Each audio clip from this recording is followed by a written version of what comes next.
Good morning students. स्वागत है आपका ऑनलाइन क्लासेस में। मैं दिलीप शास्त्री। आज हम एसएसटी का 4th चैप्टर जलवायु का 3rd पार्ट पढ़ेंगे। कल हमने भारतीय मानसून के बारे में चर्चा की थी। भारतीय मानसून कब, कैसे और कहाँ कहाँ वर्षा करता है, इसका कल हमने अध्ययन किया था। और मानसून चक्र कैसे बनता है, इसकी विस्तृत जानकारी प्राप्त की थी। आज हम ऋतुओं के बारे में चर्चा करेंगे। ऋतु विशेष का भारतीय जो मानसून, भारतीय जो अंग्रेजी महीने, भारतीय परिस्थिति है, उसके अनुसार किस प्रकार की विशेषताएं हैं, इसके बारे में विस्तृत चर्चा करेंगे। मानसूनी जलवायु की विशेषता एक विशिष्ट मौसमी प्रतिरूप है। एक ऋतु से दूसरी ऋतु में मौसम की अवस्था में बहुत अधिक परिवर्तन होता है। देखिए जी, जैसे जैसे ऋतु चेंज होती है, मौसम भी वैसा वैसा चेंज होता रहता है। यानी ऋतु का मौसम विशेष अवस्था है, उस पर बहुत ज़्यादा प्रभाव पड़ता है। यानी अवस्था विशेष है, उसमें परिवर्तन भी विशेष कर होता है। देश के आंतरिक भाग में भी ये परिवर्तन अधिक मात्रा में परिलक्षित होते हैं, यानी हमें देखने को मिलते हैं। तटीय क्षेत्र में तापमान बहुत अधिक भिन्नता नहीं होती, यानी अपने कह सकते हैं कि तटीय क्षेत्रों के तापमान में बहुत अधिक भिन्नता नहीं होती। यद्यपि वहाँ वर्षा के प्रारूप में भिन्नताएँ होती है। वर्षा कब, कैसे, कितने समय तक होती है, इसमें भिन्नता पाई जाती है। आप अपने क्षेत्र में कितने प्रकार की ऋतु का अनुभव करते हैं? तो अपने उत्तरी भारत की बात करते हैं। हम उत्तरी भारत में रह रहे हैं, तो यहाँ मुख्यतः 4 ऋतुएं पाई जाती है। कौन कौन सी? शीत ऋतु, ग्रीष्म ऋतु, ठीक है, वर्षा ऋतु और सर्द ऋतु, ठीक है। 4 प्रकार की ऋतुओं को रूप में जाना जाता है।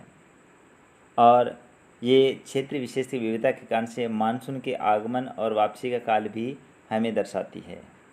सबसे पहले हमारे शीत ऋतु। उत्तरी भारत में शीत ऋतु मध्य नवंबर से प्रारंभ हो जाती है और फरवरी तक रहती है। उत्तरी भारत में भूमध्य सागर से उठने वाली शीत लहरें जो हिमालय से होती हुई भारत की उत्तर दिशा को बहुत ज़्यादा ठंडा कर देती है। हिमालय न हो तो भारत के अंदर बहुत ज़्यादा सर्दी पड़ने की संभावना रहती है, लेकिन हिमालय क्या करता है? भारत को अत्यधिक ठंड से बचाता है। यानी ये हमारा पहरे भी है, यानी पहरेदार का रूप भी काम करता है। भारत के उत्तरी भाग में ये देखिए उत्तरी भाग है भारत का, और इस उत्तरी भाग में देखा जाए तो ये कर्क रेखा है, इसके ऊपर का हिस्सा है वो अधिकतर ठंड से प्रभावित रहता है। तो भारत के उत्तरी भाग में दिसंबर व जनवरी सबसे अधिक ठंडे महीने होते हैं। दिसंबर और जनवरी। यहाँ राजस्थान और उत्तरी भारत में देखा जाए तो दिसंबर में सबसे ज़्यादा ठंड पड़ती है, और जनवरी में तो और भी ज़्यादा, लेकिन जनवरी के बाद में धीरे धीरे ठंड क्या हो जाती है? कम हो जाती है। तापमान दक्षिण से उत्तर की ओर बढ़ने पर घट जाता है। जैसे जैसे दक्षिण से उत्तर की ओर बढ़ते हैं तो तापमान क्या है? घटता जाता है, यानी कम होता जाता है। इस ऋतु में कम होता जाता है। ज्यों ज्यों हम हिमालय की तरफ तोड़ेंगे तो त्यों त्यों क्या है? इसका तापमान और भी घटता जाएगा, अर्थात हिमालय 0 डिग्री सेल्सियस से माइनस तक पहुंच जाता है। पूर्वी तट पर चेन्नई का औसत तापमान कितना है? 24 डिग्री सेल्सियस होता है। 24 डिग्री से 25 डिग्री सेल्सियस के बीच रहता है, जबकि उत्तरी मैदान में यह 10 डिग्री सेल्सियस से 15 डिग्री सेल्सियस के बीच रहता है। यानी 10 डिग्री सेल्सियस से 15 डिग्री सेल्सियस के बीच रहने औसतन तापमान की बात करते हैं। रात और दिन के तापमान की औसतन की बात करते हैं, 10 से 15 डिग्री सेल्सियस रहता है उत्तरी मैदान में। दिन गर्म तथा रातें ठंडी होती है। इस मौसम में क्या दिन थोड़े से गर्म होते हैं, लेकिन रात बहुत ज़्यादा ठंडी होती है। उत्तर में तुषारपात सामान्य है, यानी तुषारपात नहीं, बर्फबारी सामान्य बात है। ये उत्तर भारत के अंदर बर्फबारी सामान्य बात है। हिमालय के उत्तरी ढालों पर हिमपात होता है। हिमालय के उत्तर की ढाल देखी जाए तो वहाँ क्या है? बर्फबारी होती रहती है। हिमपात का मतलब बर्फ़ गिरती रहती है, स्नोफॉल इसको बोला जाता है। इस ऋतु में देश में उत्तर पूर्वी व्यापारिक पवनें चलती है। उत्तर पूर्वी व्यापारिक पवनें, उत्तरी पूर्वी व्यापारिक पवनें कौन सी होती है? जो क्या है, उत्तरी भारत से, उत्तरी और पूर्वी की भाग से और भारत के अंदर प्रवेश करती है। यह स्थल से समुद्र की ओर बहती है, क्योंकि समुद्र का जो वायुदाब होता है वो कम होता है और स्थल का वायुदाब होता है वो थोड़ा ज़्यादा होता है। इस कारण से हम कह सकते हैं कि यहाँ जो हवाएं हैं वो कैसे उत्तर से दक्षिण की ओर बहती है, यानी उत्तरी पूर्वी ये हिस्सा भारत का ऊपर का हिस्सा है और इस हिस्से के अंदर यहाँ से ये हवाएं चलती है, ये उत्तरी पूर्वी हवाएं होती है और हमारे इस भाग में बहती है, ऐसे ऐसे बहती रहती है। तो हम ये कह सकते हैं कि स्थल से समुद्र की ओर, स्थल है भारत का हिस्सा और ये नीचे का हिस्सा जिसको हम कह सकते हैं दक्षिणी भारत है, इस तरह से। और हवाएं क्या करती है, ऊपर से ऐसे समुद्र की ओर बहती है, समुद्र की ओर बहती है। क्यों बहती है? कारण आपको पता है, वायुदाब हमने पढ़ा था और वायुदाब में ये साफ बताया था, जहाँ वायुदाब कम होता है, जहाँ वायुदाब अधिक होता है, जो वायुदाब अधिक होता है वहाँ से हवाएं कम की तरफ बहती है। इसलिए देश में अधिकतर भाग में शुष्क मौसम होता है। मौसम क्या होगा? शुष्क होगा। इन पवनों के कारण कुछ मात्रा में वर्षा तमिलनाडु के तट पर होती है और क्योंकि वहाँ की पवनें समुद्र स्थल की ओर बहती है। क्योंकि इस समय शीत ऋतु में हमारे राजस्थान के उत्तरी क्षेत्र में बरसात होती है, पंजाब का कुछ क्षेत्र भी बरसाती है, उसे हम मावठ की बरसात कहते हैं। कौन सी बरसात है? मावठ की बरसात। ये फसलों के लिए बहुत ही जीवनदायिनी होती है और इस मौसम में तमिलनाडु तट पर भी वर्षा होती है, क्योंकि वहाँ ये पवनी क्या समुद्र स्थल की ओर बहती है। देश के उत्तरी भाग में एक कमज़ोर उच्च दाब का क्षेत्र बन जाता है, उत्तर भाग में कमज़ोर उच्च दाब का क्षेत्र बन जाता है, जिसकी हल्की पवनें इस क्षेत्र में बाहर की ओर प्रवाहित होती है। उच्चावच से प्रभावित होकर ये पवनें पश्चिम या उत्तरी पश्चिम से गंगा घाट में बहती है। कहाँ से ये प्रभावित होकर के, कहाँ से? पवन पश्चिम और उत्तर पश्चिम से गंगा घाटी में बहती है, गंगा घाटी में बहती है, यानी उत्तर पश्चिम से गंगा घाटी की तरफ बहती है। सामान्यतः इस मौसम में आसमान साफ और तापमान तथा आर्द्र, साफ आसमान रहता है, तापमान भी लगभग औसतन रहता है और आर्द्रता भी कम है। पवनें स्थिर व परिवर्तित होती है, यानी पवनें स्थिर होती है लेकिन परिवर्तन होता रहता है। शीत ऋतु में उत्तरी मैदानों में पश्चिम या उत्तर पश्चिम में चक्रवाती विक्षोभ का अंतर्वाह विशेष लक्षण है, अंतर्वाह का विशेष लक्षण माना जाता है। यह कम दाब वाली प्रणाली भूमध्य सागर व पश्चिमी एशिया के ऊपर उत्पन्न होती है। अब भूमध्य सागर है, वहाँ से, अब भूमध्य सागर कहाँ है? आपको एक मैप है हमारा, उस मैप के अंदर आपको दर्शाते हैं। भूमध्य सागर से उठने वाली लहरें होती है वो शीत लहरें के रूप में होती है। अब यहाँ से भूमध्य सागर, ये क्षेत्र है वो भूमध्य सागर का है, ये क्षेत्र, यहाँ से उठने वाली, इस क्षेत्र से उठने वाली लहरें होती है भूमध्य सागर लहरें कहलाती है। तो यहाँ हम ये कह सकते हैं कि शीत ऋतु है वो उत्तरी भारत को अधिक ठंडा कर देती है, उत्तरी भारत को अधिक ठंडा कर देती है। उत्तरी भारत ये क्षेत्र होता है वो अधिकतर शीत लहर के कारण से प्रभावित रहता है, ये क्षेत्र शीत लहरों के कारण से प्रभावित रहता है। अब शीत ऋतु में मैदान पश्चिमी और पश्चिमी के चक्रवाती विक्षोभ का अंतर्वय लक्षण होता है। यह कम दाब वाली प्रणाली भूमध्य सागर व पश्चिमी एशिया से उत्पन्न होती है तथा पश्चिमी पवनों के साथ में भारत में प्रवेश करती है।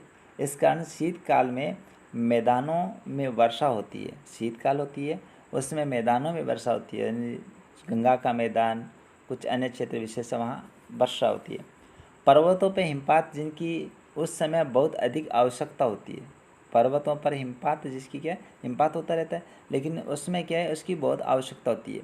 यद्यपि वर्षा शीतकाल में वर्षा जिसे स्थायी तौर पर मावठ कहा जाता है कि कुल मात्रा कमी होती है, यानी हल्की होती है बरसात, लेकिन जहाँ भी होती है वो फसलों के लिए वो एक जीवनदायिनी होती है। लेकिन ये रबी फसल के लिए बहुत ही महत्वपूर्ण होती है, क्योंकि गेहूँ आदि हम बोते हैं, उस समय ये जो बरसात होती है वो उनके लिए बहुत ही महत्वपूर्ण होती है। प्रायद्वीपीय भागों में शीत ऋतु स्पष्ट नहीं होती। प्रायद्वीपीय भाग है, शीत ऋतु स्पष्ट नहीं होती, क्योंकि इसके प्रायद्वीपीय क्षेत्र में पानी के कारण से वहाँ का जो मौसम होता है वो अनुकूल मौसम होता है, यानी तापमान भी इतना कम नहीं होता, लगभग औसतन तापमान होता है। इस कारण से शीत ऋतु ज़्यादा स्पष्ट नहीं होती, हल्की फुल्की एहसास होता है, ज़्यादा शीत ऋतु का पता नहीं चलता। समुद्री पवनों के प्रभाव के कारण शीत ऋतु में भी जहाँ तापमान में प्रारूप न लेके बराबर ही परिवर्तित होता है, यानी इतना ज़्यादा परिवर्तन नहीं होता। अब ग्रीष्म ऋतु सूर्य के उत्तर की ओर आभासी गति के कारण भूमंडलीय ताप पट्टी उत्तर की ओर खिंच जाती है। जब कर्क रेखा के ऊपर सूर्य आ जाता है तो यहाँ उत्तरी जो राजस्थान है, उत्तरी भारत है, वहाँ गर्मी ज़्यादा पड़ने लग जाती है। जब गर्मी यहाँ पड़ती है तो ये साफ झलकता है कि इस क्षेत्र विशेष में उत्तरायण की ओर सूर्य की गति हो रही है, उत्तरायण की ओर सूर्य की गति हो रही है। मार्च से मई जो महीना है तक भारत में ग्रीष्म ऋतु रहती है। मार्च से मई के अंदर भारत में ग्रीष्म ऋतु रहती है। ताप पट्टी स्थानांतर के प्रभाव का पता विभिन्न अक्षांशों पर ही से मई के दौरान रिकॉर्ड किए गए तापमान को देखा जा सकता है। यानी हम कह सकते हैं कि ताप पट्टी है, इसका प्रभाव या उसका स्थानांतरण है, उसके विभिन्न अक्षांशों से मार्च और मई के बीच में जो तापमान है उसके रिकॉर्ड को देखकर लगाया जा सकता है। मार्च में दक्कन के पठार का उच्च तापमान लगभग कितना 38 डिग्री सेल्सियस होता है, और राजस्थान का तापमान तो लगभग 45 से 48-50 के लगभग पहुंच जाता है। तो अप्रैल के मध्य प्रदेश और गुजरात का तापमान कितना 42 डिग्री सेल्सियस होता है, यानी ये मध्य प्रदेश व गुजरात का तापमान 42 डिग्री सेल्सियस। तो हमारे तो यहाँ रेगिस्तान है, और रेगिस्तान में तापमान तो और भी ज़्यादा होता है। मई में देश के उत्तर पश्चिम भाग का तापमान कितना सामान्यतः 45 डिग्री सेल्सियस होता है। उत्तरी और पश्चिमी राजस्थान पंजाब का कुछ क्षेत्र है और गुजरात का कुछ क्षेत्र है, वहाँ तापमान कितना होता है 45 डिग्री सेल्सियस हो जाता है। प्रायद्वीपीय भारत में समुद्री प्रभाव के कारण तापमान कम होता है। प्रायद्वीपीय भाग होता है ना, वहाँ क्या होता है, समुद्र विशेष है, उसके पानी के कारण से और उसके प्रभाव के कारण से वहाँ तापमान होता है वो कम ही रहता है। देश के उत्तरी भाग में ग्रीष्म काल में तापमान में वृद्धि होती है। देश का उत्तरी भाग होता है उसमें ग्रीष्म काल के समय तापमान में वृद्धि होती है। हालांकि इतना तापमान तो, लेकिन फिर भी क्या है, शीत ऋतु का तापमान रहता है और ग्रीष्म ऋतु का तापमान है उसमें काफ़ी अंतर मिलता है। वायुदाब में कमी आती है। मई के अंत में उत्तर पश्चिमी थार के रेगिस्तान से लेकर पूर्व एवं दक्षिण पूर्व से पटना और छोटा नागपुर पठार तक एक कम दाब का लंबवत क्षेत्र उत्पन्न हो जाता है। अब देखिए, जो ही गर्मी पड़ेगी तो वहाँ क्या होगा, वायुदाब कम हो जाएगा, और वायुदाब कम होगा तो पटना नागपुर ये क्षेत्र है ना, ये क्या कम वायुदाब वाला क्षेत्र उत्पन्न हो जाता है। पवन का परिसंचरण इस गर्त के चारों ओर प्रारंभ हो जाता है। गर्त में खड्डा विशेष क्षेत्र विशेष इसके चारों ओर प्रारंभ हो जाता है। लू ग्रीष्म काल का एक प्रभावी लक्षण है। लू क्या है, ग्रीष्म काल का एक प्रभावी लक्षण। गंगानगर क्षेत्र में सबसे ज़्यादा लू चलती है, धूल भरी आंधी चलती है, बहुत ही गर्मी रहती है उस टाइम। यानी इस समय में, यानी ग्रीष्म ऋतु के अंदर ये हालात हो जाते हैं कि सड़क पर जो डामर डाला जाता है वो भी पिघल कर चलने लग जाता है, इतनी गर्मी होती है। और आंधी के क्षेत्र के रूप में तो गाना गिना ही जाता है, माना भी जाता है कि गानर में सबसे ज़्यादा धूल भरी आंधियाँ चलती है। ये धूल भरी गर्म व शुष्क पवनें होती हैं जो दिन के समय भारत के उत्तर व उत्तरी पश्चिमी क्षेत्र में चलती है। कहाँ से, भारत के उत्तर एवं उत्तर पश्चिमी क्षेत्र में चलती है। कभी कभी ये देर शाम तक जारी रहती है, देर शाम तक चलती है, यानी 5-6 बज जाते तो भी गर्मी और लू चलती रहती है। इन हवाओं का सीधा प्रभाव घातक हो सकता है। यानी सीधी हवा जिस प्रकार से शरीर, फसल, क्षेत्र विशेष होता है तो वहाँ क्या है, घातक सिद्ध होता है। जब जून के अंदर, महीने के अंदर ग्रीष्म ऋतु होती है, उस दौरान लू चलती है तो पेड़ होते हैं ना वो सूख जाते हैं। उत्तरी भारत में मई महीने के दौरान सामान्यतः धूल भरी आंधियाँ आती है। क्या होता है, उत्तरी भारत में मई महीने के अंदर सामान्यतः धूल भरी आंधियाँ आती है। ये आंधियाँ अस्थायी रूप से आराम पहुंचाती है, क्योंकि ये तापमान को कम कर देती है। जब आंधी चलती है ना तो जो सीधा तापमान तीव्र होता है उसमें तापमान में कमी आ जाती है तथा अपने साथ ठंडे समीर व हल्की वर्षा लाती है। जो जो इसकी हवा चलती है तो हल्के हल्के बादल भी आते हैं, कहीं बरसात भी हो जाती है, ठीक है। और बरसात के साथ साथ वे वातावरण को में भी कुछ नमी ले आता है। इस मौसम में कभी कभी तीव्र हवाओं के साथ साथ गरज वाली मूसलाधार वर्षा भी होती है। कुछ जगह तो बरसात भी तेज़ हो जाती है। इसके साथ प्राय हिमवृष्टि भी होती है, ओलावृष्टि जिसको बोला जाता है। और वैशाख के महीने में होने के कारण पश्चिम बंगाल में इसे काल वैशाखी कहा जाता है। यानी वैशाख के महीने में यहाँ पश्चिम बंगाल में बरसात होती है, उस कारण से काल वैशाखी कहा जाता है। ग्रीष्म ऋतु के अंत में कर्नाटक एवं केरल में प्राय पूर्व मानसूनी वर्षा होती है। पूर्व की मानसूनी वर्षा होती है ग्रीष्म ऋतु। इसके कारण से आम जल्दी पक जाते हैं, तर प्राय इसे आम्र वर्षा भी कहते हैं। देखो, जिस फसल को जैसा फ़ायदा मिलता है उस फसल के अनुसार उसको हम क्या करते हैं, वर्षा का नाम दे दिया जाता है। जिस मावठ की बरसात आती है तो वो गेहूँ की फसल को बहुत ज़्यादा फ़ायदा पहुँचाती है। और ये देखिए, ग्रीष्म ऋतु के अंदर जो बरसात आती है तो उसे आम्र वर्षा भी कहते हैं, क्योंकि इस दौरान क्या होता है कि आम की फसल है उसको पकाने में बहुत ही सहायता प्रदान करती है। वर्षा ऋतु या मानसून का आगमन जून के प्रारंभ से उत्तरी मैदान में निम्न वायुदाब की अवस्था बन जाती है, और इस अवस्था के कारण से ये तीव्रता है वो बढ़ जाती है, और यह दक्षिणी गोलार्ध की व्यापारिक पवनों को आकर्षित करता है। और ये दक्षिणी पूर्वी व्यापारिक जो पवने होते हैं वो दक्षिणी समुद्र के उपोष्ण कटिबंधीय क्षेत्र में उत्पन्न होती है, क्योंकि ये पवनी गर्म महासागरों के यानी पवनी गर्म महासागरों ऊपर से होकर गुजरती है, इसलिए अपने साथ महाद्वीपीय में बहुत अधिक मात्रा में नमी लाती है।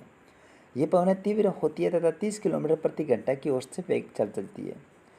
30 किलोमीटर प्रति घंटा से ये वेग से चलती है। औसत तापमान होता है 30, 40, 45 तक, लेकिन क्या औसत तापमान क्या होता है 30 किलोमीटर प्रति घंटा के औसत वेग से चलती है।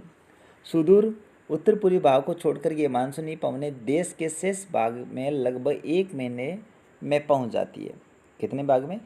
शेष भाग में लगभग 1 महीने में पहुंच जाती है ये मानसूनी पवनें। दक्षिण पश्चिम मानसून का भारत में अंतर्वाह यहाँ के मौसम को पूरी तरह परिवर्तित कर देता है। दक्षिण पश्चिमी मानसून होता है यानी जो अरब सागर से उठने वाला, ये क्या करता है पूरे मौसम में उसको परिवर्तित कर देता है। गर्मी पड़ती है तो वो किसके रूप में? ठंड के रूप में आ जाता है। और ये मानसून क्या आता है, जो ही आता है तो मानसून हमेशा क्या करता है कि क्षेत्र विशेष की जो वातावरण है उसको परिवर्तन करने का काम करता है। मौसम के प्रारंभ में पश्चिमी घाट के पवनमुखी भागों में वर्षा लगभग कितने 250 सेंटीमीटर से अधिक होती है। दक्कन का पठार एवं मध्य प्रदेश के कुछ भाग में वर्षा होती है। ये दक्कन का पठार, मध्य प्रदेश का कुछ भाग है, वहाँ भी वर्षा होती है। यद्यपि ये क्षेत्र वृष्टि छाया क्षेत्र में से जाने जाते हैं। ये किसे? ये क्षेत्र वृष्टि छाया क्षेत्र में आते हैं। इस मौसम की अधिकतर वर्षा देश के उत्तर पूर्वी भागों में होती है। यानी ये किस भागों में? कि उत्तर पूर्वी भागों में इसकी अधिक वर्षा होती है। खासी पहाड़ियों के दक्षिणी श्रृंखलाओं में स्थित मासिनराम विश्व में सबसे अधिक औसत वर्षा वाला जगह गिनी जाती है। मासिनराम है जो एक क्षेत्र विशेष है, वो विश्व में सबसे ज़्यादा अधिक वर्षा होती है। तो ये याद रखा, मासिनराम ये भारत के अंदर है, ठीक है। गंगा की घाटी में पूर्व से पश्चिम की ओर वर्षा की मात्रा घटती जाती है। पूर्व से पश्चिम की ओर जो जाओगे तो वर्षा की मात्रा वो घटती जाएगी। राजस्थान एवं गुजरात के कुछ भागों में बहुत कम वर्षा होती है। राजस्थान का कुछ क्षेत्र है और गुजरात का कुछ क्षेत्र है, वो क्या करता है, वहाँ बरसात बहुत ही कम होती है। कारण कई होते हैं, लेकिन सबसे ज़्यादा कारण क्या माना जाता है? अरावली श्रृंखला को माना जाता है।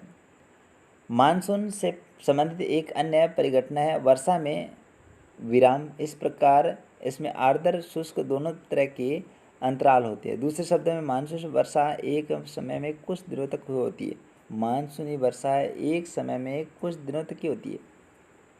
इसमें वर्षा रहित अंतराल भी होते हैं। वर्षा रहित अंतराल यानी वर्षा के बीच में अंतराल होता है। और मानसून में आने वाली ये विराम मानसूनी गर्त क्या करती है? गति से संबंधित होती है। यानी तीव्र गति है, मध्यम गति है, कौन सी गति इससे संबंधित होती है? विभिन्न कारणों से गर्त एवं इसका अक्ष उत्तर व दक्षिण की ओर खिसकता है। किसकी तरफ? उत्तर या दक्षिण की ओर। देखो, या तो उत्तर की तरफ खिसकेगा या दक्षिण की तरफ खिसकेगा। यानी एक तरफ खींचेगा एक इशारे में से, जिसके कारण वर्षा का स्थानीय वितरण सुनिश्चित होता है। कौन कौन से क्षेत्र में कितनी वर्षा होनी है वो वितरण सुनिश्चित होता है। जब मानसून की गर्त का अक्ष मैदान के ऊपर होता है तब इन भागों में वर्षा अच्छी होती है। दूसरी ओर जब अक्ष हिमालय के समीप चला जाता है तब मैदानों में लंबे समय तक शुष्क अवस्था रहती है। देखो कि मानसून गर्त का अक्ष मैदानों पर चलता है तो इन भागों में वर्षा अच्छी होती है, अच्छी वर्षा तो होगी, ठीक है। हिमालय की नदियों में पर्वतीय जलग्रहण क्षेत्र में विस्तृत वर्षा होती है। हिमालय के अंदर वर्षा होती है तो जो जलग्रहण है, जो बांध बना करके जल को रोका जाता है, वहाँ विस्तृत जल इकट्ठा हो जाता है।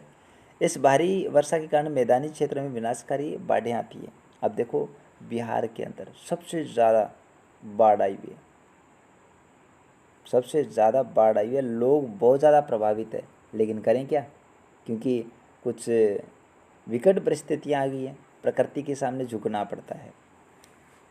एक जान एवं माल की भारी क्षति होती है। उष्णकटिबंधीय निम्न दाब की तीव्रता एवं आवृत्ति भी मानसून वर्षा की मात्रा एवं समय को निर्धारित करती है।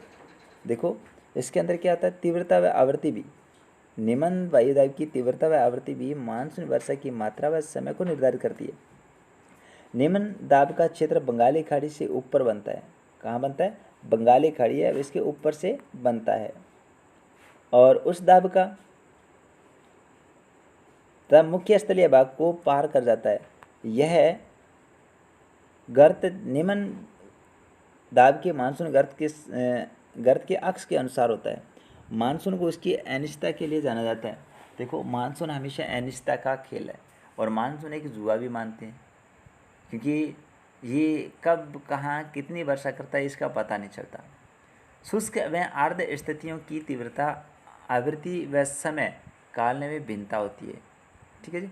इस कारण से यहाँ एक भाग में बाढ़ आती है तो दूसरे भाग में सूखा पड़ता है। कहीं बरसात होती है तो कहीं बरसात बिल्कुल नहीं होती, और कहीं बाढ़ आ जाती है तो कहीं बिल्कुल सूखा पड़ा रहता है। इसका आगमन व वापसी प्रायः अव्यवस्थित होता है, इसलिए यह कभी कभी देश के किसानों के कृषि कार्यों को अव्यवस्थित कर देता है। मानसून की वापसी क्या होती है, अक्टूबर नवंबर के दौरान दक्षिण की ओर तरफ सूर्य के आभासी गति कारण से मानसून गर्त व निम्न दाब वाला गर्त उत्तरी मैदान के ऊपर स्थिर हो जाता है। धीरे धीरे उस दाब प्रणाली का इसका स्थान लेती है। दक्षिणी पश्चिमी मानसून स्थिर हो जाता है और धीरे धीरे क्या है पीछे की ओर हटने लग जाता है, और अक्टूबर के आरंभ से में मानसून पवन उत्तर के मैदान से हट जाती है। अक्टूबर आता है उस समय क्या आता है, ये 15 अक्टूबर के लगभग वहाँ से मैदान खाली कर देती है। अक्टूबर व नवंबर का महीना गर्म वर्षा से शीत ऋतु में परिवर्तन काल होता है। देखो अक्टूबर व नवंबर का महीना गर्म और वर्षा यानी गर्मी और वर्षा ऋतु से क्या कहता है, शीत ऋतु में परिवर्तन का काल कहलाता है। मानसून की वापसी से आसमान साफ और तापमान में वृद्धि हो जाती है। जो मानसून क्या है वो वापसी होने के से आसमान होता है वो साफ होता है, तापमान में वृद्धि हो जाती है। दिन का तापमान उच्च होता है जबकि रात का ठंडी व सुहावनी होती है। स्थल अभी भी आर्द्र होता है। उच्च तापमान व आर्द्रता वाले अवस्था के कारण से दिन का मौसम ऐसे ही हो जाता है, गर्मी इतनी होती है कि उसको सहन करना बहुत ही मुश्किल हो जाता है। इसे सामान्यतः क्वार की उमस के नाम से जाना जाता है। जब बरसात होती है, बरसात नहीं होती तो गर्मी जाती है, उमस का रूप ले लेते हैं, जिसमें क्या होता है कि बेचैनी से अनुभव होने लग जाती है। अक्टूबर के उत्तरार्ध में विशेषकर उत्तरी भारत में तापमान तेजी से गिरने लग जाता है। अक्टूबर के गोलार्ध में क्या होता है, विशेषकर उत्तरी भारत में तापमान तेजी से गिरने लग जाता है। और तेजी से गिरेगा तो ये 100% क्या है, किसी न किसी प्रकार से वर्षा काल या किसी ठंड या शीत विशेष को उसको अपनी तरफ इंगित करता है। नवंबर के आरंभ में उत्तरी पश्चिम भारत में ऊपर निम्न वायु दाब वाली अवस्था बंगाली खाड़ी पर स्थानांतरित हो जाती है। कहाँ से, भारत के ऊपर निम्न दाब वाली अवस्था बंगाली खाड़ी पर स्थानांतरित की जा रही है, ठीक है। यह स्थानांतरण चक्रवाती निम्न दाब से संबंधित होता है जो कि अंडमान सागर के ऊपर उत्पन्न होता है। ये चक्रवात सामान्यतः भारत के पूर्वी तट को पार करते हैं। किसको, पूर्वी तट को पार करते हैं, जिस कारण से व्यापक व भारी वर्षा होती है। ये उष्णकटिबंधीय चक्रवात प्राय विनाशकारी होते हैं। उष्णकटिबंधीय चक्रवात होते हैं हमेशा विनाशकारी होते हैं, नुकसानदायी होते हैं। ये एक भारत का मानचित्र दे रखा है, इसका अध्ययन कर लेना। वर्षा कहाँ कितनी होती है इसका अध्ययन आप कर लेना। हाँ जी, इसके बाद में हम चलते हैं गोदावरी व कृष्णा कावेरी नदी के सघन आबादी वाले डेल्टा प्रदेश में अक्सर चक्रवात आते हैं, जिसके कारण से बड़े पैमाने पर जान व माल की क्षति होती है। ठीक है जी। कोरोमंडल तट पर अधिकतर वर्षा इसी चक्रवात व अवदाबों से होती है। वर्षा का वितरण कैसा होता है कि कुछ क्षेत्र में तो वर्षा होती है 400 सेंटीमीटर से वर्षा हो जाती है, और राजस्थान में ये, पंजाब गुजरात में 60 सेंटीमीटर से वर्षा कम होती है। दक्षिण पठार के अंतरिक्ष भाग होते हैं, सह्याद्री से पूर्व वर्षा की मात्रा समान रूप से कम होती है। ठीक है। जम्मू कश्मीर में लेह वर्षा की मात्रा होती है वो कम होती है। देश के शेष हिस्सों में वर्षा की मात्रा वो मध्यम होती है। हिमपात हिमालयी क्षेत्र में एक ही सीमित होता है, और कह सकते हैं कि अलग अलग क्षेत्रों में अलग अलग बरसात, अलग अलग क्षेत्र का अलग अलग जो वातावरण है उसके अनुसार वर्षा का वितरण होता है। अब कहा जाता है कि राजस्थान गुजरात के कुछ भाग ऐसे हैं जो पश्चिमी घाटों के वृष्टि छाया प्रदेशों से अधिक पाई जाती है। इसमें वृष्टि छाया प्रदेशों में अधिक पाई जाती है, अतः अधिक वर्षा वाले क्षेत्र में बाढ़ें अधिक आती है। जहाँ वर्षा अधिक होगी वहाँ बाढ़ भी अधिक आएगी। अब क्या है, मानसून एकता का परिचायक है। मानसून क्या है, एकता का परिचायक कैसे है कि हिमालय अत्यंत ठंडी पवनों से भारतीय उपमहाद्वीप की रक्षा करता है। इसके कारण से अपेक्षाकृत उच्च अक्षांशों के बावजूद उत्तरी भारत में निरंतर ऊंचा तापमान बना रहता है। ठीक है। और ये भी होता है कि समुद्र के प्रभाव से अधिक गर्मी पड़ती है और अधिक सर्दी पड़ती है। इस समकारी प्रभाव के कारण से तापमान की दिशा में बहुत कम अंतर पाया जाता है। जो प्रायद्वीपीय भाग है वहाँ बहुत ही कम अंतर पाया जाता है, परंतु फिर भी इस भारतीय प्रायद्वीपीय पर मानसून की एकता का प्रभाव बहुत ही स्पष्ट है। भारत की दिशाओं का ऋतुओं के अनुसार परिवर्तन तथा उसके संबंधित ऋतु की दिशाएं ऋतु चक्रों का एक लय प्रदान करती है। वर्षा की अनिश्चितता तथा उसका असमान वितरण मानसून का एक विशिष्ट लक्षण माना जाता है। मानसून लय के चारों ओर घूम रहे हैं। अब देखो, ये मानव जीवन है, त्यौहार है, कृषि चक्कर है, वनस्पति है, ये सारी बातें, संस्कृति है, सारे के सारे मानसून लय के चारों ओर घूमते रहते हैं। कृषि प्रक्रिया होती है, वो भी क्या होती है, जल प्रदान। जैसे पवन ने जल प्रदान करी, वर्षा करी, तो कृषि प्रक्रिया भी चलेगी। संपूर्ण देश को एक सूत्र में बांधती है। नदी घाटी जो इस जलों का संवहन करती है, और उन्हें भी एक नदी घाटी इकाई का नाम दे दिया जाता है। तो प्रिय विद्यार्थियों, आज ये हमारा जलवायु नामक अध्याय है वो पूरा हो चुका है। कल हम नया अध्याय शुरू करेंगे और इसके क्वेश्चन आंसर है वो कर लेना। आज के लिए इतना, थैंक्स।